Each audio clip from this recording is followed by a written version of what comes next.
Hello and welcome one and all to another episode of Heavy Hands. I'm your host, Connor Rebush. With me, as always, is the beloved Phil McKenzie, the endearing. I was trying to think of other adjectives. You hear that? Feel that pause there, Phil? Mm-hmm. I could only think. Trying to think of something sufficiently positive. Sufficiently positive, right? And then beloved felt so much like a lie coming out of my mouth that I just sort of ran out of steam really quickly. Phil, thank you so much for joining me for this very special episode of Heavy Hands. Is it very special because we have a giant pay-per-view coming up after an unusually long break from the UFC schedule? No. Is it special because you're here? No, Phil. You're always here. It's special because Julian Lung has joined us. Julian Lung from thefightsite.com does a wonderful video analysis over there and probably some other things, right, Julian? Hello. Yeah. I also do some of the ads for the Fight Site. Oh. So I'm the main propaganda man for the Fight Site. He's a disgusting, greed-driven slug of a man, really, which fits right in with the sort of craven band that Kyle MacLachlan has plastered together over there, wouldn't you say, Julian? Yes, I'm going very much with a narrative of all Chinese people are horrible people. You and Ed and Ben love to bring out the I guess ethnicity card. I forget every time I talk to Ed Gallo that he is a Jewish man. But I'm reminded every time I talk to Ed Gallo that he is a Jewish man. Usually, well, I mean, you guys make it so easy. It's Aldo versus Chinese people. It's always Aldo first. All right. Well, Julian, we are very happy to have you here with us. Thank you so much for joining us, and being willing to join us for the whole episode, because we do have, well, frankly, a shitload of good fights to talk about. Later in today's episode, we are going to get to Holloway Kattar. A momentous beatdown is I'm kind of unsure how to feel about that fight. Each Holloway fight feels like an occasion. It feels like there's some kind of like riskiness narrative happening for him. And yet, really, when you look at it, one of the most one-sided beatdowns we have ever seen. So we are going to talk about that and the rest of the undercard that preceded that main event later in today's show. First, we are going to get to UFC 257. We've got McGregor Poirier 2. We've got, well, I don't think I need to hold back on saying this any longer, gentlemen. Jessica I versus Joanne Calderwood. 2. People's main event. Have they fought before? It seems very much like one of those matchups that I've seen and completely forgotten. No, they haven't. Think so. No. Wow. Fresh boredom for all of you. Well, we've also got Dan Hooker versus Michael Chandler. Fascinating co-main event. We've got a lot of stuff happening there. But first, before we get into any of that, even Holloway Poirier 2, I think because this episode is probably coming out with its awkward inauguration morning playtime, it's probably coinciding perfectly with the main event. So I want to sort of, I want your guys' thoughts on what is happening to Neil Magny and Magney-Chiesa right now. Phil, what do you think? Magney-Chiesa is trying to take him down on the fence, and after some initial resistance, succeeding. Bold prediction. Where do you get these ideas? Julian, any thoughts? It's a Magney-Chiesa fight. And a Neil Magny fight, so it's just gonna be like face hugging, like hugging against the fence for 5 rounds, I think we're all gonna be sad and disappointed, and then we're gonna watch inauguration, and they're gonna be more sad and disappointed. Well, I don't know what you mean by that. Outrageous, if you ask me. But I personally think Neil Magny has just survived his 8th rear naked choke attempt and has now managed to force a surprisingly tired Magney-Chiesa into a crucifix and is finishing him. That's what's happening as we speak. So very exciting. I hope you're all having fun watching it. But let's talk about Conor McGregor and Dustin Poirier. This is, I guess one of those rematches that has been a long time in the making, not just because the first fight happened, long ago, but because, certainly Dustin Poirier's story has been growth and improvement as a fighter. I think, even though McGregor himself has improved in plenty of ways, or at least changed in plenty of ways since then. I think that people recognize that Dustin Poirier is no longer the same exact man who was knocked out in one round by Conor McGregor. I think now, 5 or 6 or something years ago. So yeah, it's a pretty hotly anticipated, at least in my brain. I'm looking forward to it. I'm actually getting more excited as we creep closer to the date of the fight. And I've pondered this one over many different ways, trying to figure out all the different ways in which these guys have improved. And there's all these complexities and layers to the fight. And I'll go into this more later after you guys share your input. But at the end of the day, I think I have successfully reduced this complicated matchup in my head down to one simple factor. And it is the factor which determines also like all of the dumbest fights you've ever seen. I think it might just come down to chin. But we will talk about that more as we go on. Julian, first, I want to hear your overall thoughts on the matchup. I think it's all mostly on Poirier to be different than what he was last time. Mm-hmm. Not so much McGregor, just because he's definitely made changes and he's improved, but like he hasn't had that like big style change that Poirier did. Right. And I think that it's entirely on Poirier to determine how he's going to fight this, because we've seen him grow now. He's been like he can play the outfighter against like Alvarez, but he can also be a good pressure fighter sometimes. But I do think that his new guard, like the hillbilly guard, is definitely going to really mess with McGregor's straight hitting. But I just don't like. It's just really hard to tell when Poirier is on or not, right? Mm-hmm. Like we saw the Hooker and the Khabib fight. He just kind of will give you openings if you really want it, and that's just not something he can really do in the first round against McGregor. So it really just depends on like, is Poirier like shot mentally and physically? Mm. Why, you guys still use words like hillbilly up in Canada, huh? A little behind the times. Yeah, much like heavy hands. Our hands are heavy with racism. That's right. That is what the title refers to. Not many people have figured that one out. I like the term. I'm going to suggest in lieu of the Philly shell, we call Dustin Poirier's guard the Crawdad shell. That feels like a dumb Southern thing. I don't know. I guess I'm racist too. Phil! Louisiana. Phil, to you, what do you think about the main event? It's a Conor McGregor fight. And Conor, you know this. And do the listeners know this now? Kind of hate Conor McGregor. What? Yeah. Why? Obviously there are many reasons to hate him. Sure. For like his out of the cage antics, but I also sort of hate him as a fighter as well. Oh, really? Because he's just such. I mean, this was one of the reasons why I found like Khabib versus McGregor an insanely frustrating matchup to call. Because I think who did you call in that one again? I picked McGregor. You fucking clown. Even I got that one right. But I didn't really like either one of them because they're such anomalously one-sided fighters. Yes, right. I mean, the thing is with McGregor is that, as we've said many times, he's the most dangerous fighter in the UFC. The possible, also incredibly silly example of Francis Ngannou. Right. And so much of the question of how do you get to him, the answer is simply sort of as you said, Connor, you just have to be insanely tough. Yeah.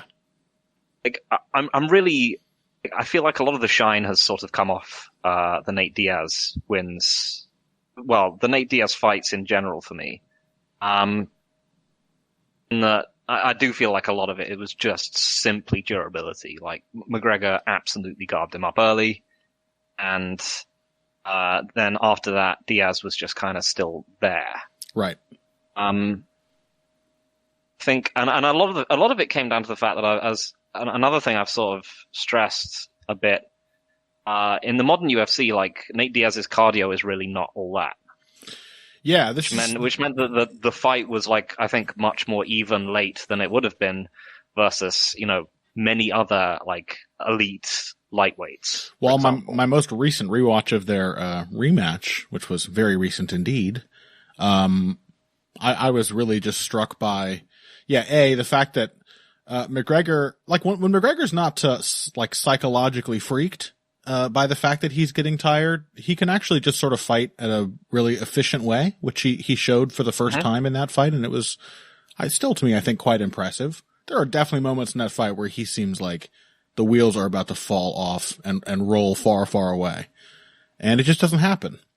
So, but yeah, I don't know. The thing with that matchup that stood out to me this time was that his body work and the leg kicks, I think, combined with Nate's second and third round attempts to find that turning point and to get McGregor to break, just like made him tired too. And yeah, I was talking about this with that bastard Zane Simon recently about, like, he was talking to me rather about the fact that the modern metagame of MMA is volume striking.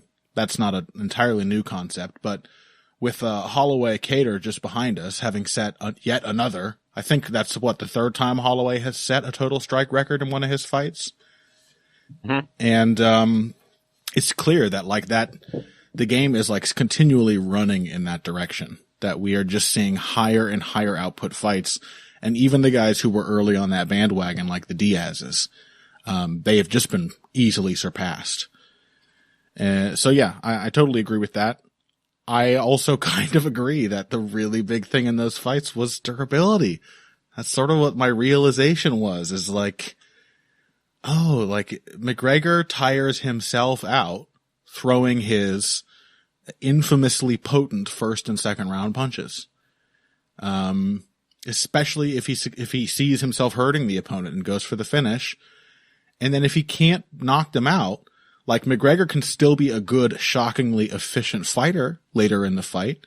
At least he could in that case. And I like to believe that those abilities are still there. I think we saw some of that in the Khabib fight as well. He can still be an efficient, smart fighter, but the finishing power kind of goes away.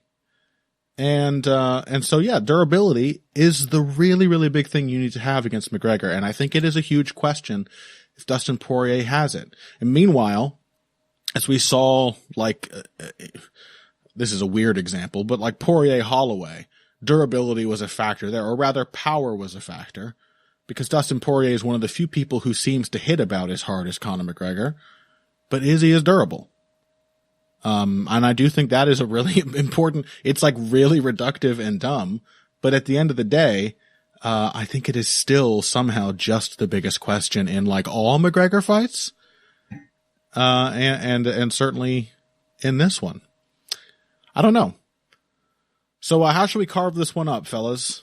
Let's talk about Julian. Do you have any thoughts for me on either man's specific strategy, what you'd like to see, what you're expecting to see? Well, like, I think looking back at like the Max Poirier fight or something, like, I got to watch pretty recently, I think has a lot to be said about straight hitting against Poirier. Mm-hmm. More specifically because Max is like the volume guy, but like his volume doesn't really start other than like without a jab. Like, he has to jab, and that's like how he starts all his combinations. Yep.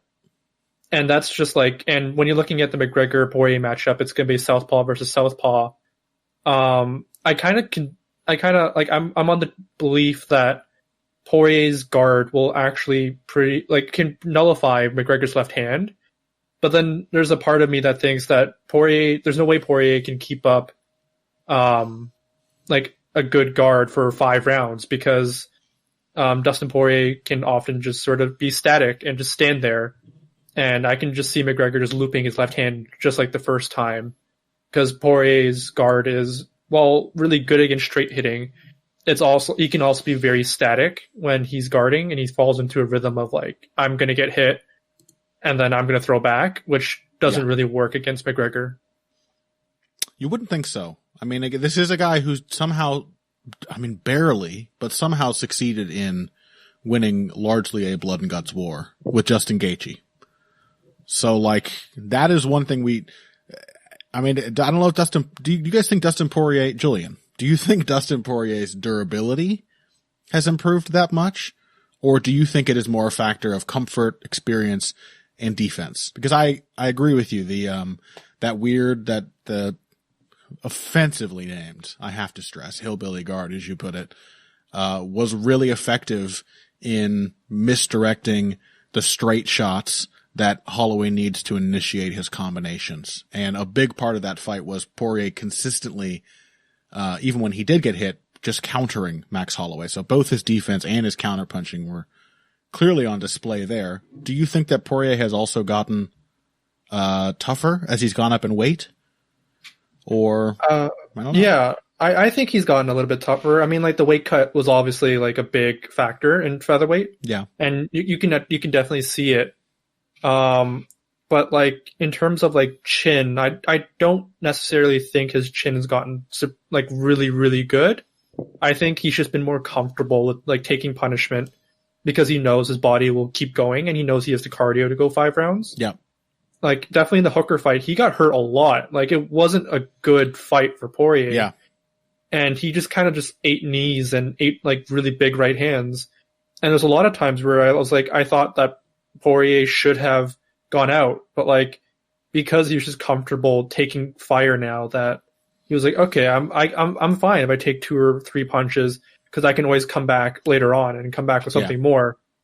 But that's just not the right approach, I think, to McGregor. He was arguably too relaxed in taking those punches, and maybe that has something to do with the fact that Hooker, in a way that McGregor is increasingly over the course of his career a high volume fighter. I think a little more so than Poirier actually, on average, which surprised me. But Dan Hooker is like a volume fighter, as is Max Holloway. And so maybe against both those guys, less concerned because there just isn't as much mustard on each punch.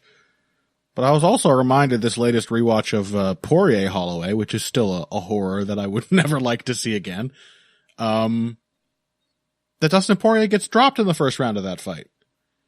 So, yeah, the durability clearly hasn't gone through the roof. This is still in some ways, I think I agree with you, Julian, the guy who got flash KO'd by Michael Johnson, and, well, McGregor. Phil? Yeah, the Michael Johnson fight was like a particularly brutal one, just because like there was so much trash talk going in, and like Poirier like looked okay until Michael Johnsoned him, and he died. Yeah, it's that right hook, man. I think that's the one that, fortunately for him against McGregor, that's the shot that he really seems to struggle with. So, left hands will hopefully be a little more comfortable for him. I don't know. Yeah, I agree. The efficacy of straight punches, I think, is a really big question. Phil, what do you think about that? Do you think that it could be any more difficult, perhaps, stopping Conor McGregor straight punches as opposed to Dan Hooker and Max Holloway straights? Not that Dustin stopped as many of Dan Hooker's straight punches as he should have. I tend to agree with Julian. I think the shell that Poirier uses now, he's always been a double forearms guy, but it's a much more active, much more dangerous, defense than it was before. And I think he genuinely can get a decent amount of play from it against McGregor. Mm-hmm. For example, against Hooker, he did get forced into the cage a few times, right? Quite a bit. But his defense still holds up really well there. Conversely, if you look at McGregor getting forced into the cage against Diaz, he looks horrific. I've said this about McGregor. He's a bad fighter when he is confined in space. You can say maybe there's some psychological element to this, like when Conor McGregor feels like he's got nowhere to go or something like that. But he's all about that back step. I think that's really it. Like his whole counter game is that back step, and he just can't do that. And if he can't counter you, then he has to just defend, and he obviously hates that. But it was the McGregor fight. McGregor Mayweather fight as well. When he started getting pushed into the corners of the ring. Yeah.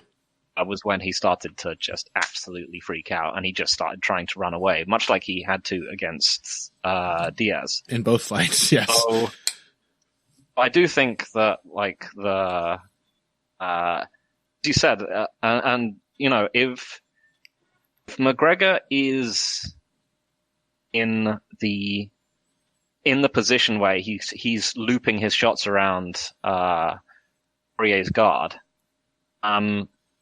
then we're looking at the situation where he's in clinch range, which I think, you know, obviously works much better for Poirier. Even if they're just having, not saying that McGregor is necessarily a bad clinch fighter, but I don't think he's quite as dangerous there as Poirier is. No. And more than that, like, it's just somewhere where Poirier can wear on his gas tank. Yeah, I think like the fence, the cage positioning, it's just a place where McGregor like never really wants to be. Poirier actually is comfortable being in the clinch and gets work done there quite creatively too. I was actually really impressed. I noticed it the first time, but there were even more like weird little innovative strikes he tried in the clinches with Dan Hooker than I remembered.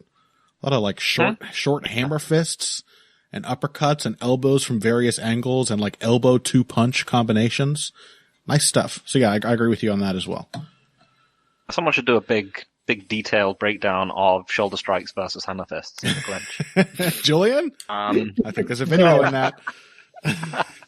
But I think the big problem here is that if Poirier wants to push McGregor into the fence, like, he tends to shift after people when he's coming after them a lot. Yeah. And I do think McGregor can catch him doing that. I think, you know, in a lot of ways, this is there's again some interesting parallels in these two, the sort of main and co-main events here. Is that there's one guy I think who really would benefit from pushing the other guy backwards in both cases, but he has to like shift through space against a pretty nasty counterpuncher to do it. Yeah. So, I mean, this is the thing. I don't really rate Nate Diaz that much anymore, and I feel like a lot of his inability to like keep on McGregor is due to the fact that he's sort of a bit old and shot and glacially slow. Do you think Dan Hooker would beat Conor McGregor? No, probably not. He's not Nate Diaz enough for you? He's incredibly durable. I think I would pick I don't know he could. I picked Hooker over Poirier to beat McGregor. Right? Yeah. It kind of seems like he's Diaz-y. He's got those same attributes. Although well, no, you're right. I don't know. There's something to it. And go on, Phil.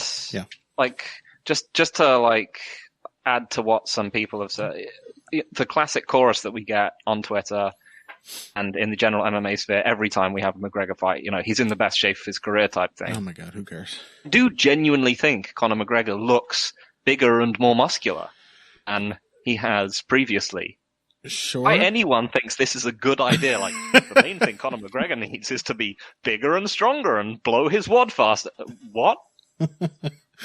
Yeah, I don't know. I'm of the opinion that Conor McGregor. Phil, you do forget that in MMA there's the overwhelming feeling that if you're just big and athletic, you win fights better. Mm-hmm. So like McGregor must have just like realized like, oh, instead of being like a well-rounded like cardio machine, I'm just gonna put all my stats into power and like just one single round and just win it like Ngannou. Bro, specialists win in MMA. We know this. Phil already laid out how Conor McGregor is a uniquely specialized fighter and has such a narrow lane. I say do it. Push all your chips on black. It's all round 1, round 2. Otherwise, you're completely done. Like, just plant the seed in your head if you're Conor McGregor that it is over. If round 2 ends and you have not knocked Dustin Poirier out, it's over for you. I like that. I don't know, fellas. I mean, I think this is a strange one in that it felt up front at first glance like such a layered matchup, but all the conclusions I draw about it are just the dumbest sounding things. Like I already said, chin, I think is going to be very important because we're bound to get some exchanges. I think another thing that is important more than other factors in this fight is, like so many MMA fights, just who gets to come forward. Like Poirier Holloway, and like that one, it's kind of a weird one because Poirier Holloway was weird in that Max needed to come forward because that's how he builds momentum and wins fights, but had trouble doing so because he kept running into Poirier's counters. And I tend to agree with our evil friend Zane Simon that the counters are actually among the best things Dustin Poirier does. Certainly in that Hooker fight, like if he didn't have his counterpunching, those spots where he frequently put his back to the fence would have been disastrous. But he consistently won those exchanges, or at least had the last word in them. And yet against Holloway, he could not afford to just do the thing he was really good at and manage the pace of the fight. He had to push forward, the thing he's arguably not as good at, in order to prevent Max Holloway from building his momentum. And this is kind of the same in that, I think Conor McGregor is definitely at his best coming forward, both because he is just a great pressure fighter and because he needs to have as much space at his back to backstep counter people as possible. That is an aggressive counter for him. It's always been best applied that way. And likewise for Poirier, or Poirier on the other hand, rather, I think he needs to press forward because he can't be on the end of McGregor's reach defensively. No matter how good his counterpunching is, I think that's a dangerous place to be. But I'm concerned about him walking into McGregor's counters, trying to press forward, because like you said, Phil, he tends to advance with these big lunging, shifting combinations.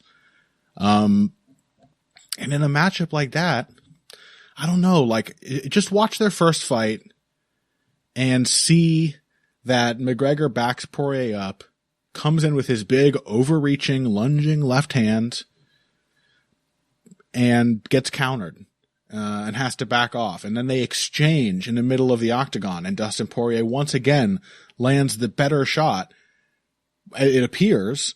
But I think in that very exchange where Poirier appears to be landing the better of two left hands, Poirier somehow comes out the worse and then gets dropped by a shot he doesn't see coming.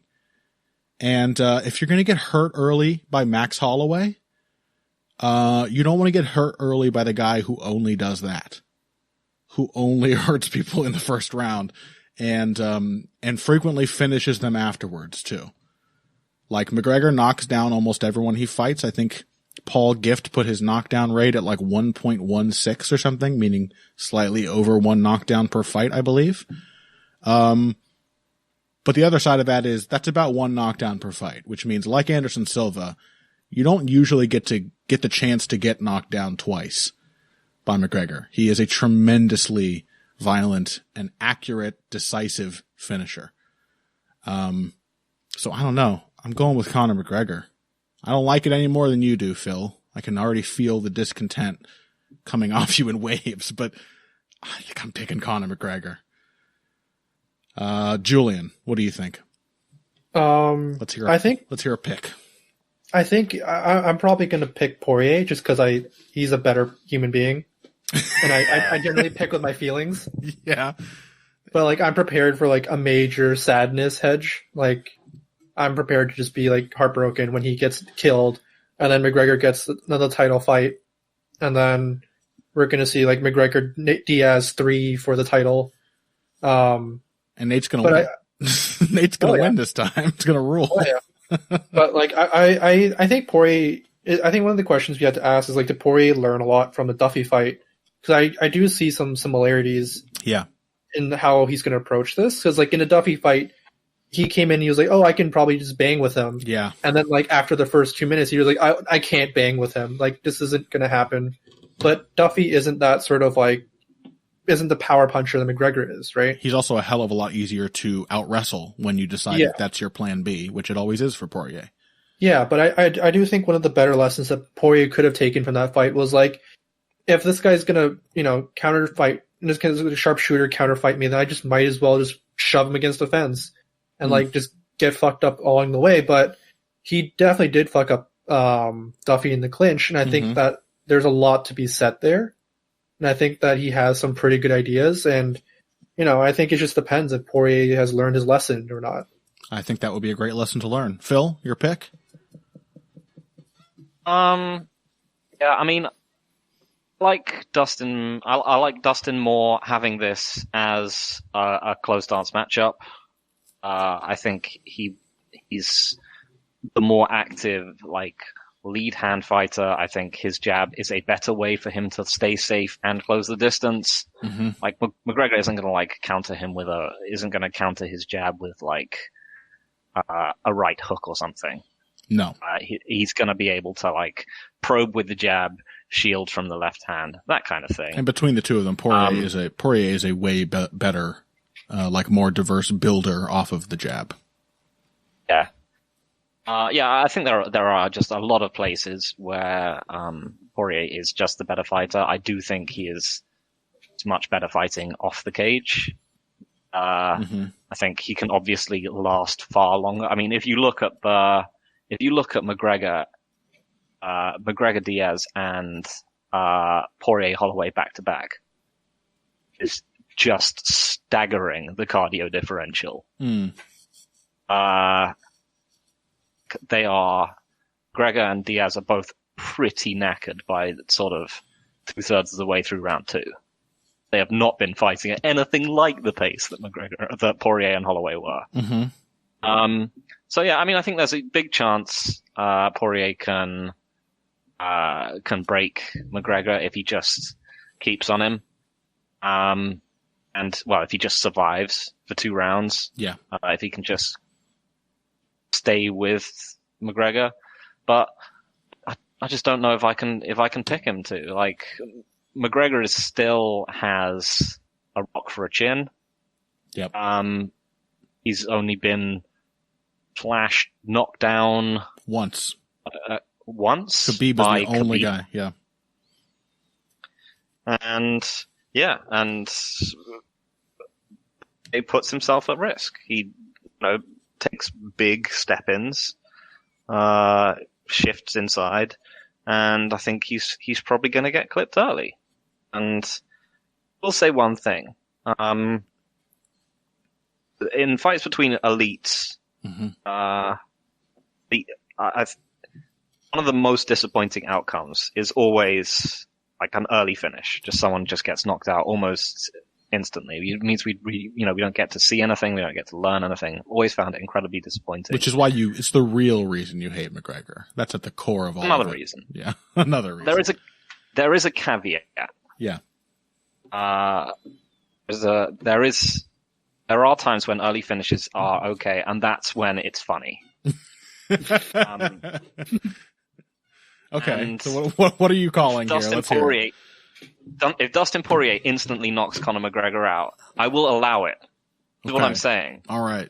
If he just decks Conor McGregor like within the first 30 seconds, it will be funny enough. I will be satisfied. After your moral victory, the moral victory that was Brown versus Condit, in which your point that old fighters need to be brutally murdered by young muscle freaks in order to learn the lessons that they should step away. And then Matt Brown after that fight was like, I can't believe I got robbed by Carlos Condit.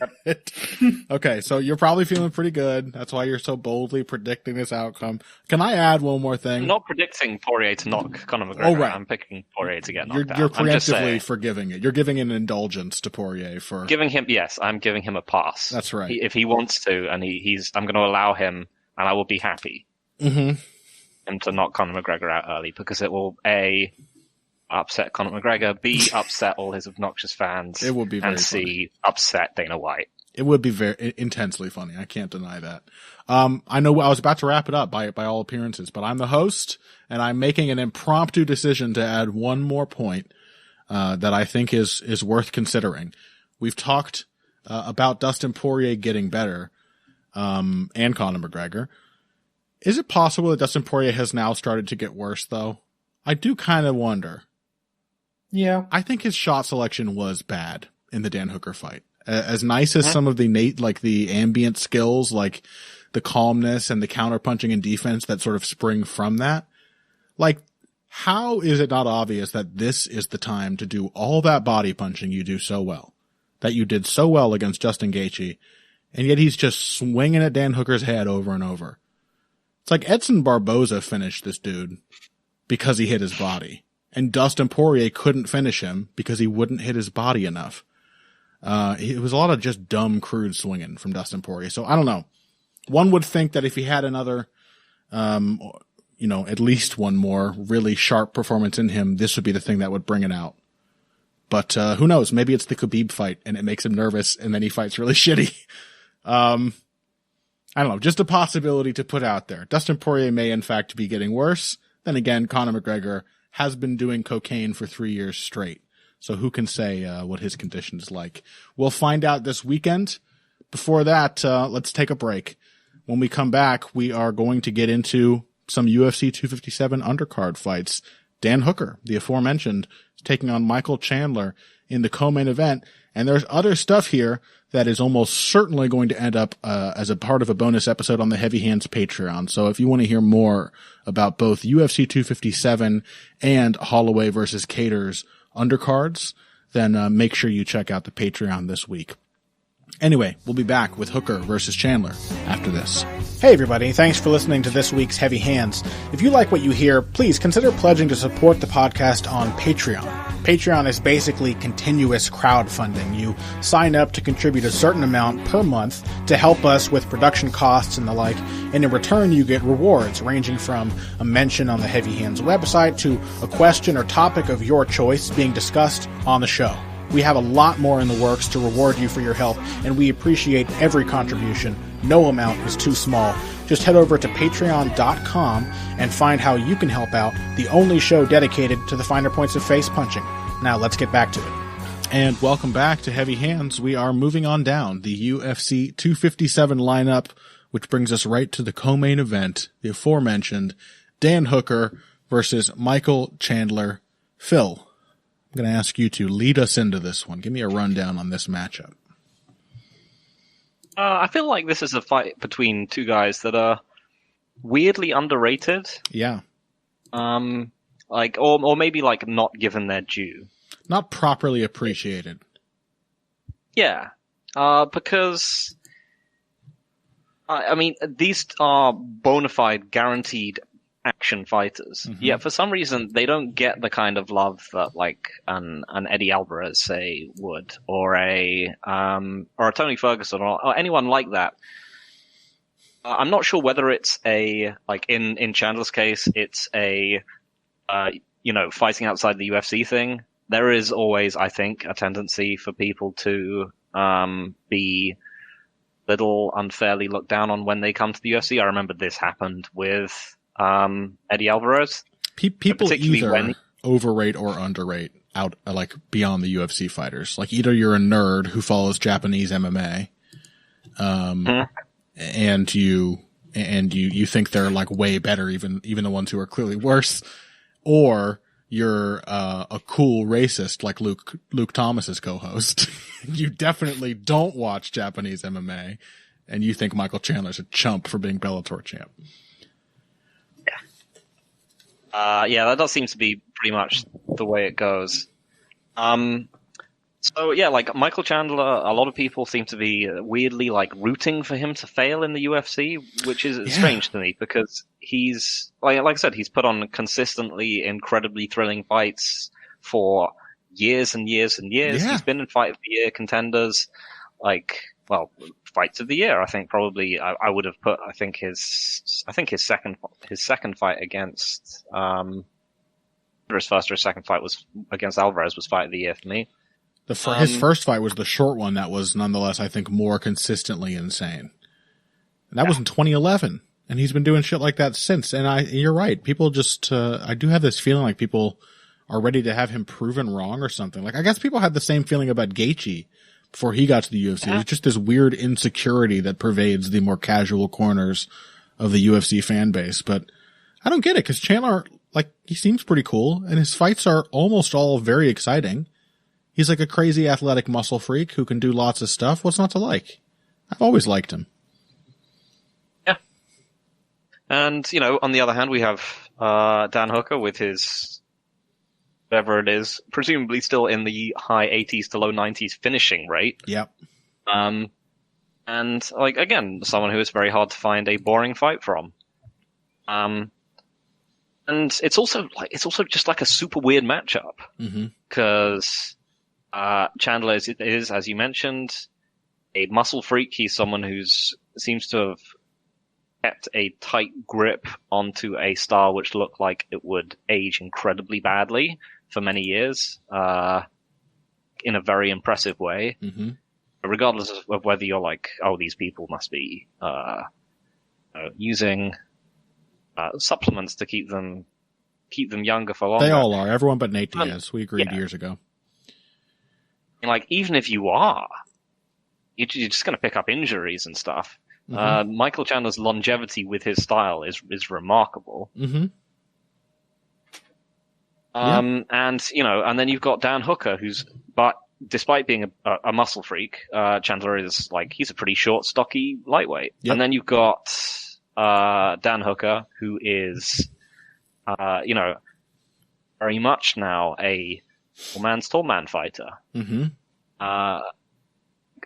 Very much around like keeping at distance, landing like short little accurate counterpunches. So it's got a lot of like stylistic intrigue to it. It does. Yeah, I think I like the most obvious thing that jumps out to me was the fact that in many ways Michael Chandler is an ideal Dan Hooker opponent. Cause he's really short, like you said. And Dan Hooker is increasingly like a capable long range fighter, but it's still, as we've said many times, it is still in the pocket, and in like mid range where he has his most effective weapons. He's got, really great uppercuts. He's got devastating knees. And he's got a tie clinch game. And then he couples that with, like being able to transition into a front headlock choke game. These are all tall guy moves that work really well for that sort of position of leverage against the short guy. And, Chandler is like a big sort of like level change coming in low. Like it's hard to imagine there won't be many possibilities, many openings here for some of Dan Hooker's favorite weapons. So, my gut feeling is kind of that it's a tough one for Michael Chandler, to be honest. And that's weird because, he really is like so much faster and more powerful than Dan Hooker. And he's also got the wrestling. And that's the big question, I think, is that I know Dan Hooker he's a really capable counter wrestler. Not only just the front headlocks and being able to disincentivize wrestling attacks with his clinch techniques, but he's so far just not been all that easy to take down. Has stuffed a lot of takedowns in UFC. I'll grab the numbers here after I throw it to Julian. But as is so often the case with statements like that, you have to immediately qualify it by saying, who are the best wrestlers he's fought? And like, they're not terrible wrestlers in here. Like, Gilbert Burns can wrestle some. Ally Quinta can wrestle some. Paul Felder can wrestle some. But they're not great. They're not really wrestlers. It's not like fighting a Chad Mendes, to whom Michael Chandler compares very favorably. He's just like an aggressive, pressure-based Chad Mendes.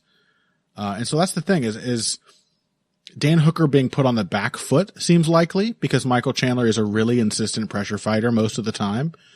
And being sort of low output also maybe helps Chandler because he's so lightning quick and such a great feinter that, he does make it really difficult for people who wait on his entries to time them. And then you've got the wrestling attack. And I still think it is a big question mark, no matter how technically capable Hooker has looked, how well he deals with the like elite wrestling abilities of a freak athlete.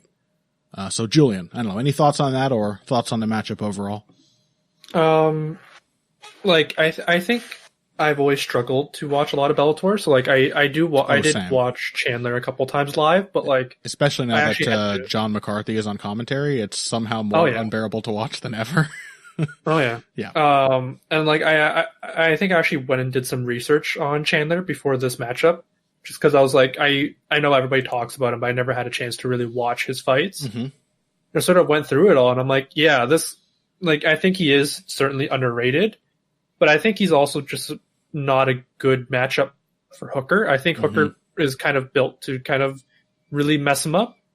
And I think it has a lot to do with sort of how does Michael Chandler stance. Like, he stands very long. Mm-hmm. And I think that before he went to Hooft, I think he looked a lot better against the matchup against Hooker. Because I'm just thinking back to when Hooker fought Poirier, and he kept throwing low kicks, right? I think the low kick, and then looking back at Chandler's game against the guy, who was that guy he, like, his leg gave out to? And, like, the commissioners then dropped him on the butt afterwards. Primus, yeah. Yeah. Yeah, like, consistently kicking out Chandler's leg is a very valid technique, and the fact that Hooker is a super tall dude, I think that Chandler's going to kind of struggle to come in, get inside. Like, we're expecting him to pressure, but I don't know how much pressure he can give because Hooker is such a consistently good low kicker. Mm-hmm. And, you know, like, I think the big it factor is, like, Hooker's best wrestler he's fought was Al Iaquinta. And he, like, you know, pretty soundly counter-wrestled him pretty well. And more or less out-grappled him. Mm-hmm. So I don't really know what Chandler can really do. I can definitely see him sort of like boom Hooker, but at the same time, Dustin Poirier went, you know, balls to the wall against Hooker, and he didn't really drop him. Oh my god, I don't think you can knock Dan Hooker out. Yeah, he's just a human speed bag. Yeah, I say everyone can be knocked out, but honestly, until I see it, I don't think it can happen to Dan Hooker. I mean, you have to hit his body. You can hit his body because he has a human body, but his head is from a different species. Yeah, but I just don't know if Chandler can hang into the pocket, right? Like, if he can get to the body and then get out, that would be pretty great. But I don't know how consistently he can do that against Hooker, just because, like, Hooker has so many good tools to attack at range. Yeah. Yeah, so in my opinion, I think it's sort of, I think Chandler would have had a better matchup if he was fighting Gaethje or Khabib. He might have actually looked a lot better, but now he's fighting Hooker. I think regardless of how this fight goes, I think he's going to come out looking worse than what we thought. Yeah, I agree. Even if he succeeds, and he may, because wrestling and physicality, we all seem to agree. Even if he succeeds, I also tend to think it's a matchup that is going to expose, well, it will appear to expose a lot that's wrong with his game. It's just a stylistic thing. Dan Hooker loves beating up short guys who have to lunge into him. And I think that's a great point with the low kicks as well. I actually don't think that's the only time they've been effective. I seem to recall Will Brooks also having some considerable success slowing Chandler down with low kicks in open space. And he ate quite a lot of kicks against Ben Henderson as well. Yeah, right. Yeah, thanks. Good shout.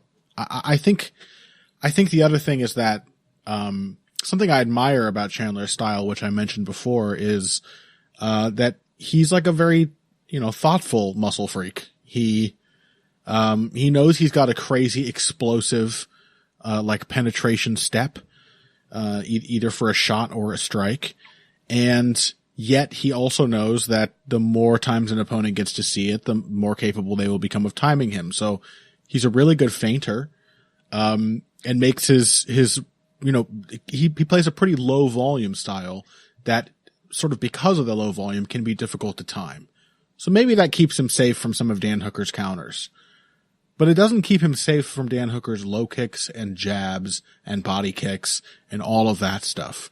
It necessitates Michael Chandler staying at long range. And even though that's not, in my opinion, Hooker's very best sort of phase, he's still got an obvious advantage there over little tiny Michael Chandler. So yeah, that was one thing about Bellator is the lightweight division. Like, everyone's short. There's no Dan Hooker. There are no just like really tall, weird, gangly guys that I can recall since Will Brooks, who wasn't even all that tall and gangly. So yeah, I do think it's going to look difficult, but I still don't know, what happens with the wrestling. Like, here's the thing. If Michael Chandler just connects with Hooker immediately, and tries to take him down during the fence, or against the fence, and can get a good lift on him, Michael Chandler has always been a remarkably well-conditioned, muscle freak. Like, he doesn't tire out nearly as fast as Joe Rogan always desperately wants these kinds of fighters to do. He stays pretty fresh. And if he can get early momentum, I don't know, there's a chance there. But I also kind of find it hard to imagine Michael Chandler, excuse me, going into any fight and just wrestling, because he's never done that. He likes to punch people in the face. I don't think he would be content, even if he could just out wrestle Dan Hooker. So one last cough, and that means it's time to pick Dan Hooker, I guess. I don't know. What do you guys say? I think I'm going to go with the sadness. Sorry, Phil. I think I'm going to go with the sadness and just like a really split decision Michael Chandler. Like, he's just going to lay on him, but like very briefly for 3 rounds. And it's just going to look really ugly. That's my pick. Yeah, I think that may be Chandler's best way to win, to be honest. Although he is also a good body puncher. Maybe not enough volume, but you never know. He could hit that right-hand solar plexus shot. Phil, what do you think?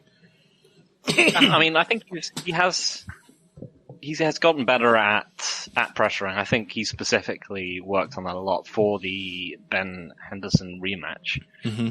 As we saw, like, he's gotten straighter punches. He knocked Bendo out with a shift. Like, he's been a big right hand guy. This was actually like a straight left from a shift that he got Bendo with. So, presumably he could replicate some things that Poirier did against Hooker. If Hooker's doing tall man lean backs, he can get in there and maybe potentially hurt him.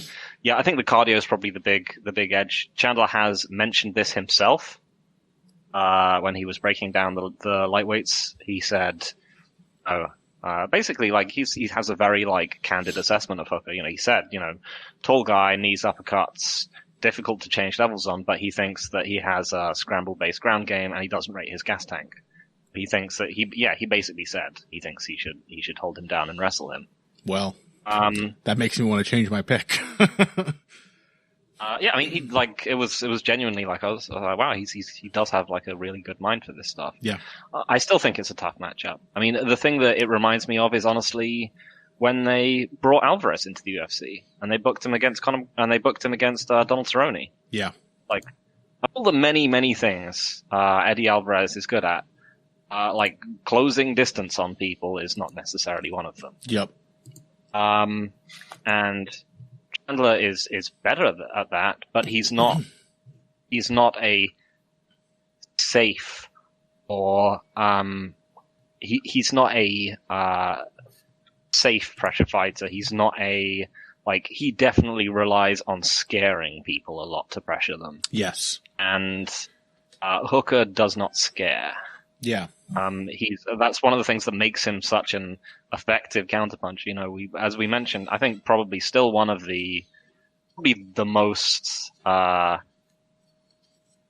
relevant style matchup I can think of is his fight with Gilbert Burns. Yes, right. It's the fact that he could hit Burns. He was watching Burns the whole time, clipped him when he came in, and he was also perfectly happy to trade with him. Always is. He's got an insane chin. Yeah. And Chandler had an insane chin once upon a time. I think that's probably the one part of him which parts of him are definitely falling off. Weird things have happened to Chandler throughout his career. Yeah. He's still fast and explosive and has insane cardio for what he does, but he's not like the Will Brooks thing, the Brent Primus, like his foot falling off, just getting one punched by like Patricio. So again, I tend to favor the counterpuncher in this one because I don't see the guy who has to come forward with his shifts and pressure and so on.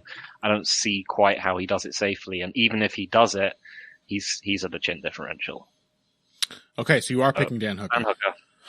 I was really worried for a second there. Both of you guys were going to take the athleticism pick. Athleticism and wrestling. A terrible, evil combination, we can all agree. Especially because I don't think Ed Gallo is listening. Yeah, I think those are some great points. You know, it makes me want to pick Michael Chandler hearing that he knows the wrestling edge is there. And I think he's very right to point out that, despite being well known for some drawn out legendary wars, Dan Hooker's actually does not have reliable cardio. It's one of his weird failings as a volume guy is that, it's not bad cardio by any means. And certainly he fights at insane paces and gets hit a lot, which tires you out. But we have seen him sort of flag starting third round on, several times in his career, going way back to his early UFC fight with Maximo Blanco and a couple times since, more than once. So hearing that from Chandler makes me sort of want to pick him. And then I think of, that Cub Swanson Daniel Pineda matchup from last month, in which Daniel Pineda said he was going to wrestle right up until the fight. And even then after the first round, things started to kind of go pear-shaped and he was like, oh, okay, now I'm going to wrestle. And it just never happened. 'Cause he got sucked into a boxing match with the guy who was punching him in the face.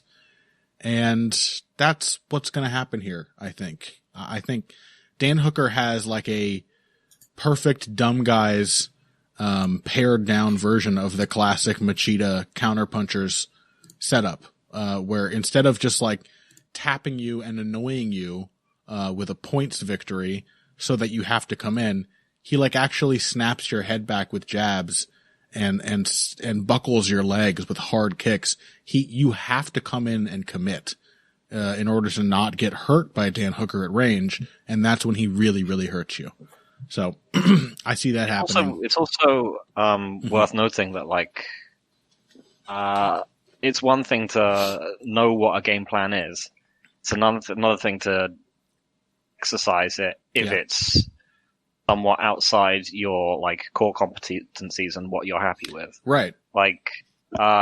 Eddie Alvarez was able to execute a pressuring game plan using blitzes and so on to take the first round from Don Cerrone.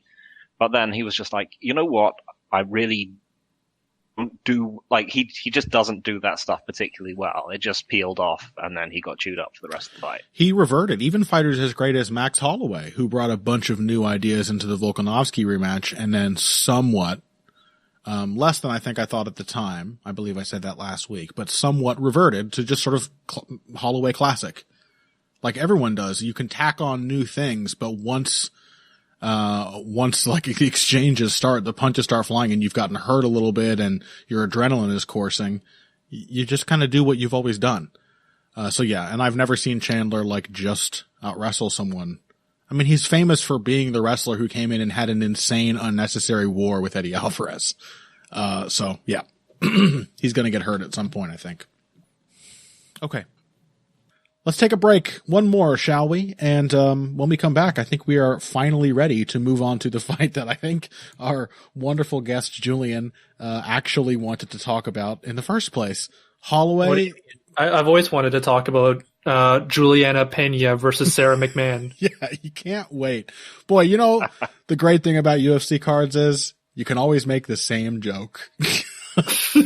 It hasn't failed me all these years. Here's what I do. I say the fight's going to be really good and we're all excited, and then I name a bad fight. Endless fun.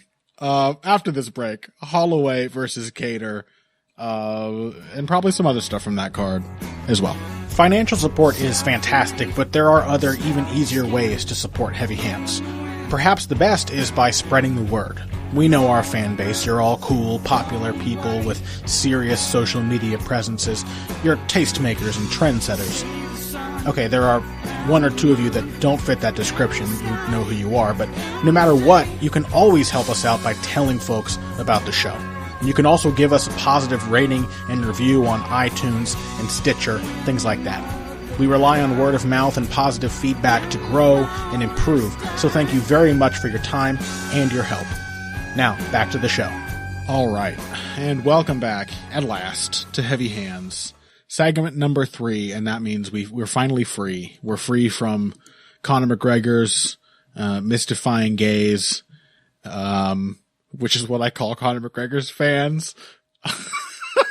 That's a really stupid joke that just occurred to me. Shh. I don't call people gay to insult them, okay? I don't. It just came to me. Out. And homophobia, Connor. You really are an MMA fan. It just came to me in the moment. I realized what I was saying. We're free from our previews. We get to do what I've always enjoyed doing the most. We get to talk about some fights that already happened, free from the potential embarrassment of like having to guess what's gonna happen or having to make any kinds of predictions. We just get to break it down as it was. And it was violent. Max Holloway fought Calvin Kattar for 5 rounds. I say fought, but really they were only fighting for like a minute at most of each of those rounds, and not a minute, continuously. A minute broken up. And by that I mean that this is a fight where Calvin Kattar was cursed by himself, basically, is how I view this one. I actually, a lot of people were really upset with this, late stoppage. I think it could have very easily been stopped in round 4 and no one would have complained. I might have had a chance to stop it in round 3 at some points as well, and no one would have complained. Certainly after round 4, the corner could have stopped it, and no one would have complained except Calvin Kattar, and he would have gotten over it when he, felt better 3 days sooner than he's going to now. I don't know. The point is I don't think it was a super easy decision, honestly, for Herb Dean to make to stop this fight. People wanting him to step in are overlooking the fact that Calvin Kattar hits visibly and audibly very hard, and is also, as we found out, though we already knew this to some extent, incredibly tough. And he did that thing where he did just enough to make it seem like something could maybe change. Again, I think you could have stopped the fight and it would have been good.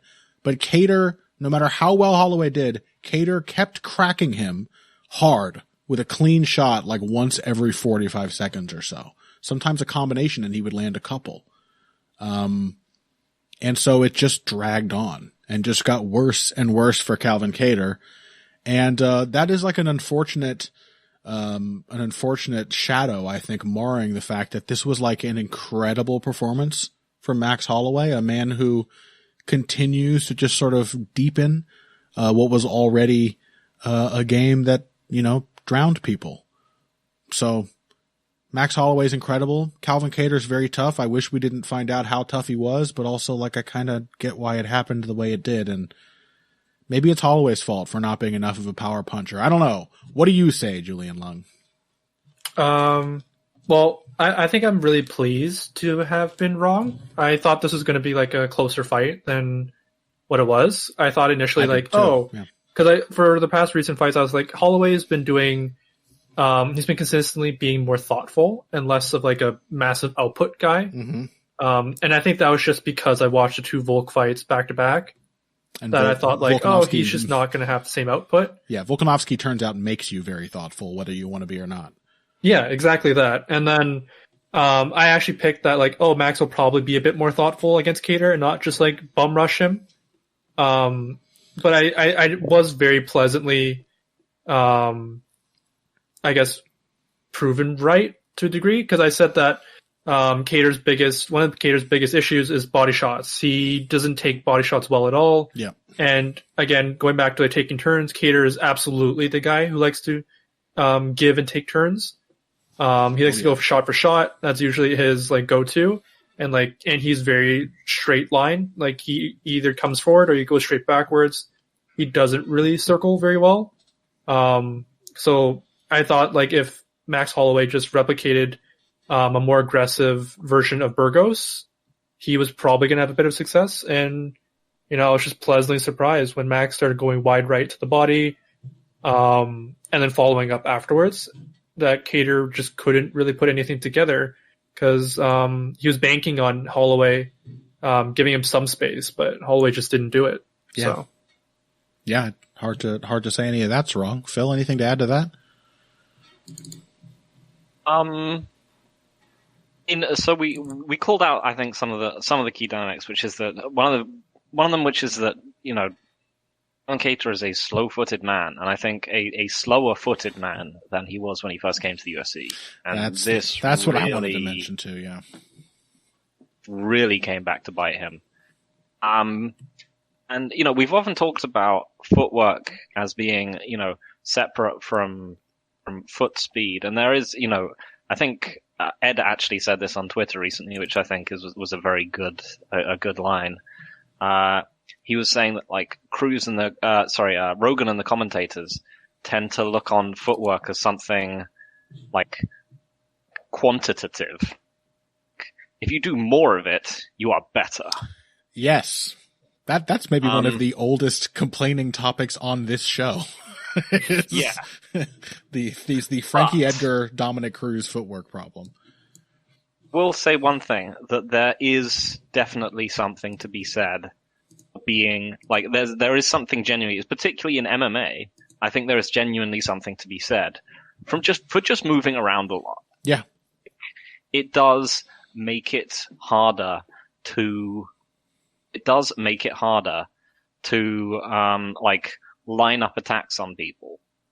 And whether these are takedowns or whether they're, in the case of Max Holloway, whether they are angular entries. Because he was basically able to set up entries on Kattar over and over again.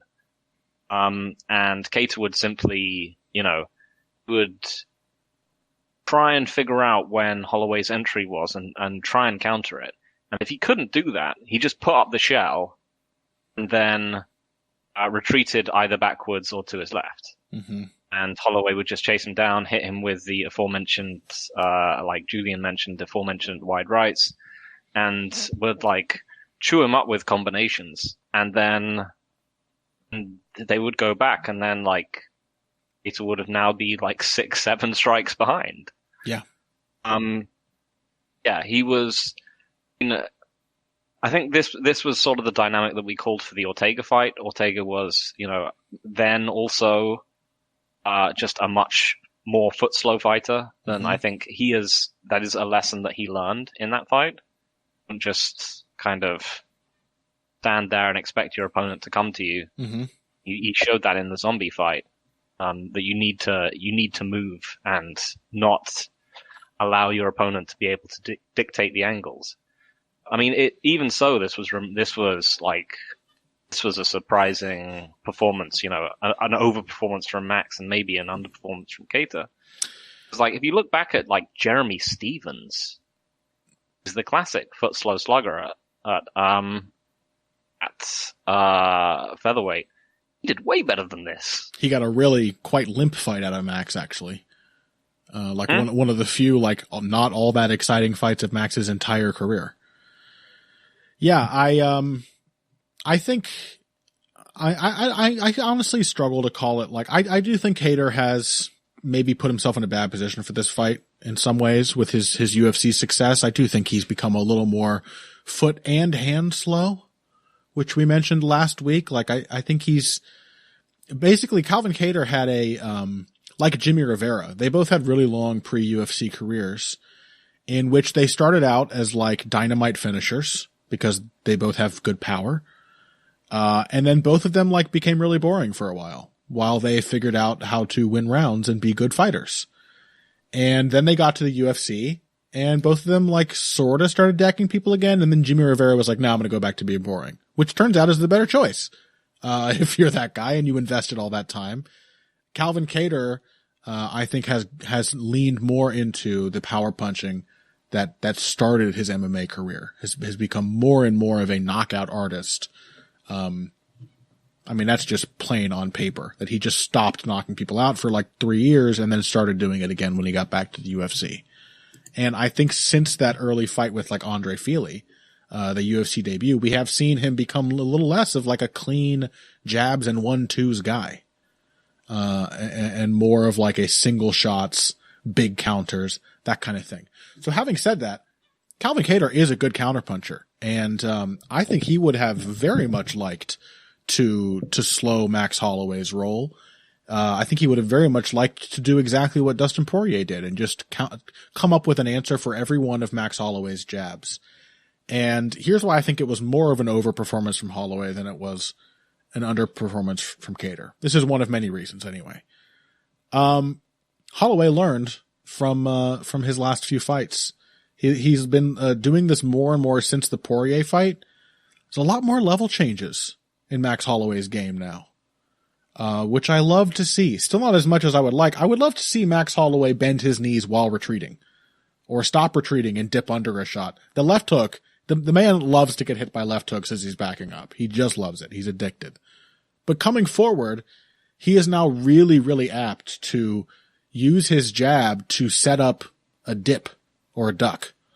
Like that is a very common entry for him now that mixes up with all of his other entries. But I honestly think it's huge. It allows him to do like a less recklessly aggressive version of what he did to Jose Aldo, which is to draw out and then recounter with volume and just always have the last word and then several more, conclusive sentences after the last word, to constantly be pushing your opponent towards breaking, to be building on all of their failures. And yeah, like being able to jab his way into range and then dip rather than like, immediately coming in with more punches, which is what he always used to do. Just having a bit of defense there to break the rhythm, to let the opponent miss. I mean, in the first round of this fight, that one move worked over and over and over again. He would jab his way in, Kattar would swing off the jab just like Poirier did, and Holloway would already be underneath it, and then continue a 3-punch combination. So he's got more varied entries. In addition to the angular stuff that he's been doing for quite a while, I think he is actually developing some upper body movement, some head movement that is making some difference there. But also the body punching. Like, I think that was everything. Calvin Kattar is so incredibly tough. I think this entire fight could have played out differently, even with the same amount of head trauma, if Holloway had just hit his body like 30% less. But Holloway was on that body constantly, and each time the fight seemed like it might slip out of his control, it was back to jabs and body shots. That was where he needed to invest. That was where he could always afford to throw hard, and Kattar wouldn't be able to comfortably counter, and it just sapped Kattar's energy and will. So yeah, cool entries, amazing body shots. I haven't even mentioned Max Holloway's weird, interesting new kicks. But the man is still growing and learning, and I think he deserves a lot of credit for how incredibly and unexpectedly one-sided this fight was. Because even Phil, you and I talked ourselves into, I think, a pretty confident Holloway pick by the end of our preview. But I certainly came into it thinking it felt like quite a close matchup, and it didn't play out that way. I don't know, Julian, any thoughts? New wrinkles from Max Holloway? Did you notice him throwing a lot of like weird straight St. Pierre kicks? Yeah, like straight-ish, like chasseur type kicks. Yeah, I think it was just an addition or like an improvement, I guess I would say is a better word, of the kicks he used against Swanson. Because back before Max got the title, he was a big kicker. He was much more of a kicker than a puncher. Yeah, he's had a couple phases throughout his career, you know? Yeah, exactly. And I think one of his favorite setups was like southpaw. What? Sorry, I was just saying with excitement that I couldn't control. The back kick came back in this fight. The back kick. That used to be his move. Yeah. Anyway, go on, but a lot of Max's like low kicks, or like I guess you can call them low kicks, or like body kicks, came from southpaw. He's not really a orthodox kicker. He's like very much a southpaw kicker. It's probably because he favors his left leg. But against Swanson, he and Jack Slack absolutely loves this, and I love it too. He was using the oblique kick. He would use the lead leg side kick to the leg, like an oblique kick against Swanson, but then he would raise it and then bring it down and go into body shots. So I guess he definitely saw that was an option against Kattar, going to the body, but he didn't want to switch to southpaw and give Kattar the right hand. So I think a really cool improvement, or I guess change that Holloway made was he loaded his right hip, he's gonna throw a right body kick, but then he switched over into a turning side kick or like a oblique kick. And I think that was like just such a good improvement and such a big adaptation because it like allowed him to kick safely, but also kick with the leg that he wanted to and go to the body with it. Cause it looks exactly like, the crouch, because he could move into the crouch with that. And he could also just sort of like chuck it out whenever he felt like it. And I think that really messed up Kattar's timing because he never knew like, am I going to get kicked or am I going to get punched? Yeah. I think with a lot of like different permutations like that, this was maybe one of Max Holloway's best ever feinting performances. Yeah. Like I think that also played a big role in keeping Kattar from ever getting proactively into the fight, because even I was very nervous watching through my fingers, and each time Kattar would land just like a cracking power punch that just seemed so clean, and I had seen these shots sleep before. I was so nervous watching that. But Kattar never took command of the fight even for a minute. Like he never got to come forward and like dictate the exchanges. He was reacting to Holloway from minute 1 to minute 25. And I think that had something to do with it as well. That there were a lot of kick feints, a lot of like sort of not Superman punches, but just he would lift the leg or twitch the hip and then come in. One kick looked like another kick, which was each of them is used like the setup for a different kick off the other side. A lot of diversity in Max Holloway's approach. That, feint jab, feint body jab, spinning back kick was the sexy combination of the two of the things you guys mentioned. That's the thing. I think that is genuinely a big deal. Like when Holloway's style has run into resistance, it's because at a certain point, he's always been sort of a brute force guy. Like in both of the Jose Aldo fights, there's a point where he's just eating Jose Aldo's counters, and just firing back and daring him to keep exchanging, knowing he's going to win. And that didn't work against Dustin Poirier. It didn't work, against Volkanovski, who was just a way better counterpuncher and could continually time Max coming in. I think we have seen him get really significantly better over a pretty short period of time at feints and misdirection and making like the diversity of his attack a present and constant issue. So, I mean, the man's amazing. I've loved him since his early UFC days, but Jesus, he actually keeps getting better, and he's already an all-time great. So I'm amazed. Anything else to add? I think the main thing is that it's just impossible to play a reactive game against Max Holloway. You cannot let him come forward. You just can't do it. And it was the fact that like Kattar was slow enough to allow Holloway to set entries up on him, but B, he like as also we mentioned beforehand, he wasn't willing to chase him. Like right. Poirier shifting after McGregor might get him in bad trouble. Shifting against Holloway was a great idea. Yeah. Because Holloway, would just, back out of range against Kattar, and Kattar would throw like a jab or maybe like a 1-2. And if they missed, he'd be like, oh, well, shit, I can't, I don't want to do any more than this. I'm pretty sure I can figure these neutral exchanges out at some point. Yeah. He just went back to the neutral exchanges, whereas Poirier was just like, no, this guy's going backwards. I'm going to chase him. Mm-hmm. Yeah, I think it just has to be a matter of will, and Kattar just doesn't. He's just awkward with his like little gathering steps coming forward and everything. He just doesn't like pressing people back. Yeah. So I mean, I think if you can't let Max Holloway set up on you. I think that's the lesson we've learned. Yep. Or if you're going to do it, you have to be able to stop him afterwards, like Volkanovski has twice. Yes. Right. But that's a very, very tall order, which takes a very quick mind and a very diverse skill set. Julian, thank you so very much for joining us today. It has been a long episode, and if you didn't, as a listener, experience its full length, you should go check out the Heavy Hands Patreon right now, because we definitely got some bonus episode material out of this one. And Julian, I appreciate you sitting through all of it with us and giving us your lovely insights. Yeah, thanks. It's been a dream. I've been thinking about talking on the show since I was like university, in uni, the proper way to say it. Why do you still sound sarcastic, though? Hold on. Fuck the uni thing. Why do you sound sarcastic all the time, Julian? My first time talking to you, and you're like, hey, thanks for having me on the show. It's been a dream. No, it's fuck you, guy.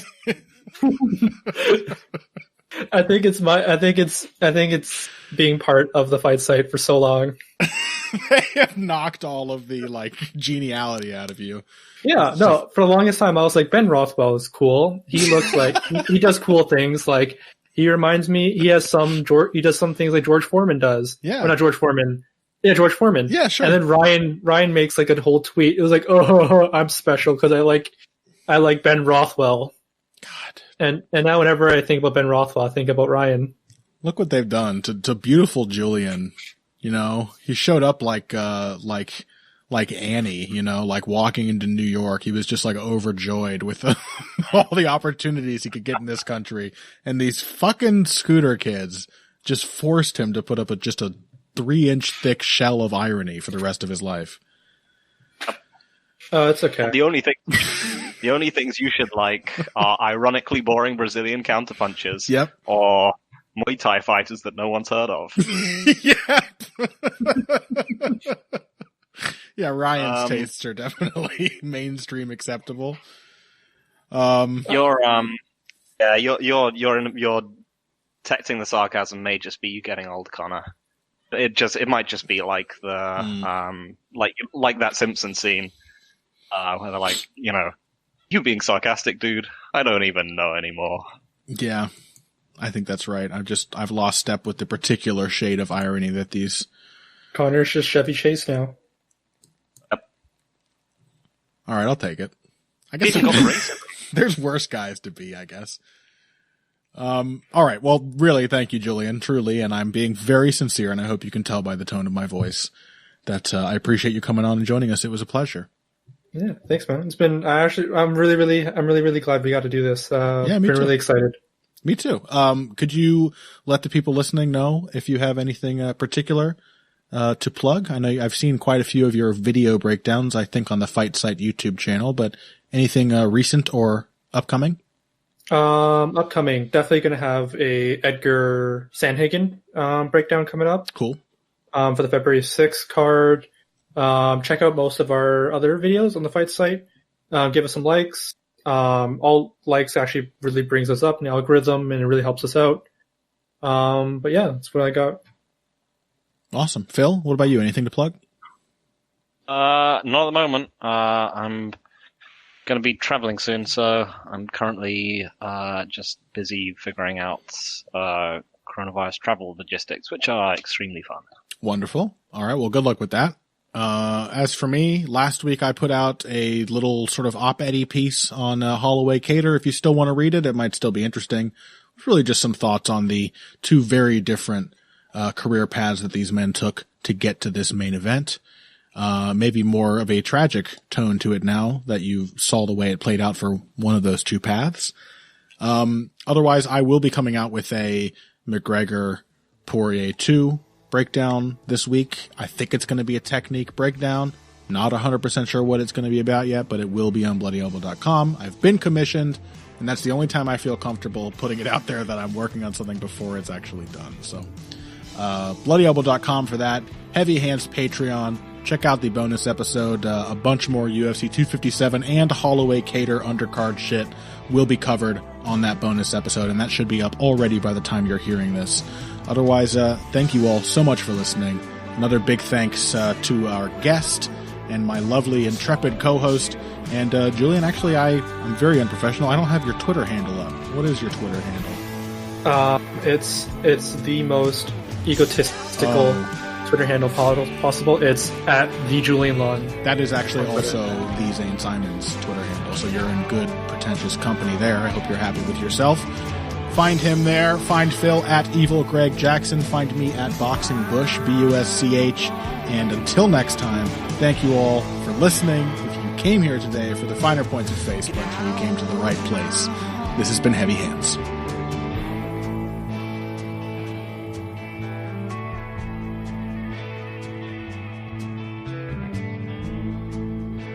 All right, fellas, I'm going to run. and consequently let you go as well. Yep. Julian, thanks again, man. I appreciate it. It was a great time. Sure. Thank you guys so much. That sounded so sarcastic. Phil, is it just me? All right. This is just you. You're old. Yeah. All right, fine. Bye.